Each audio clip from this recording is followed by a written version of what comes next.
miss out, wouldn't it?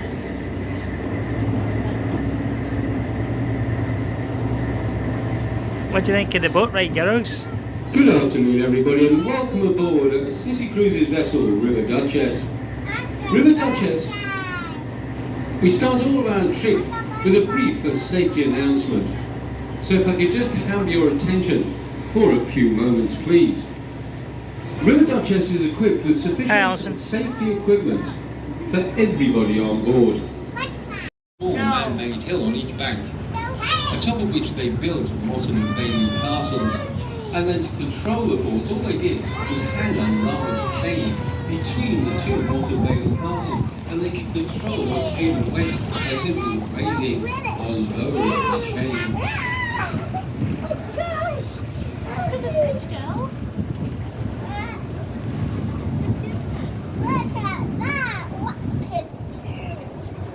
If you look to the right in this gap, you'll see Bailey's Hill, and you'll also see the medieval city walls going over the top of it. That's it just then.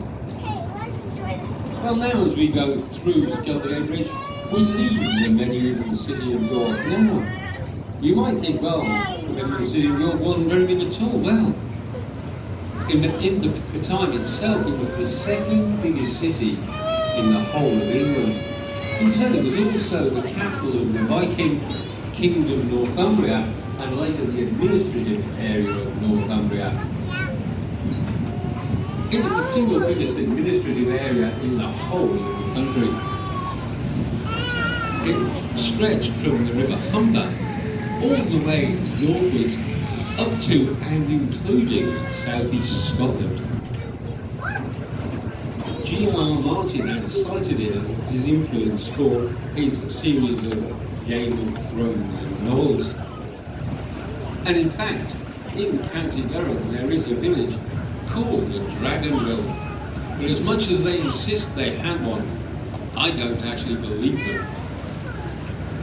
Well, now coming up on our right hand side, we have an example of one of those Humber sailing barges. In fact, one of the very Humber sailing barges that used to bring those exotic goods into the port of York itself.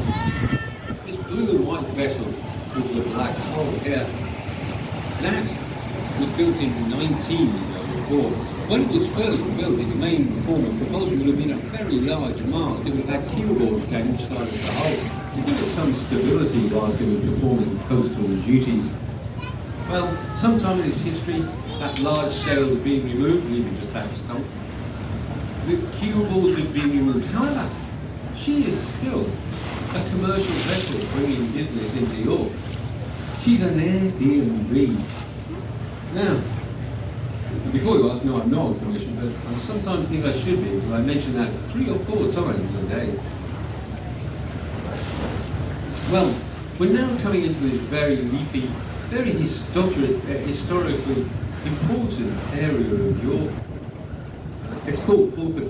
What I'm going to do for this leg of the downstream trip, in the next 4.5 minutes, I'm going to give you a break from my continuous waffle. You might want to pop downstairs and get yourself a cup of coffee, or the sun is over the yard arm.